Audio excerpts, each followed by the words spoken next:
I'll say again, same thing which I said before, that start with building an intuition. As a book, I really liked quantum computing for computer scientists. I mean, I have a bias because I am a computer scientist, so I have a bias towards that. But I'll say now there are a lot of lectures out there, so go through those lectures.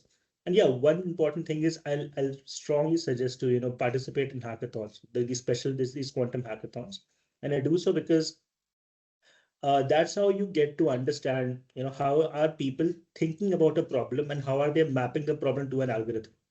Because you can study all the algorithms you want. You can study Shor's algorithm, you can study Simon's algorithm, Dijista's algorithm, but where do they map into a real world problem? Obviously, they're simple, obvious answers.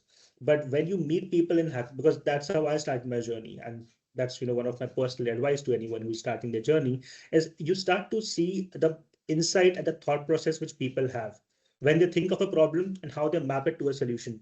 Solution being the limited set of algorithms which we have, and whether it makes sense to go towards this or not. I think once you start to build that intuition of how to map any classical problem into a plausible quantum problem, that's where I think the real edge lies. I'll say it's the hardest thing also.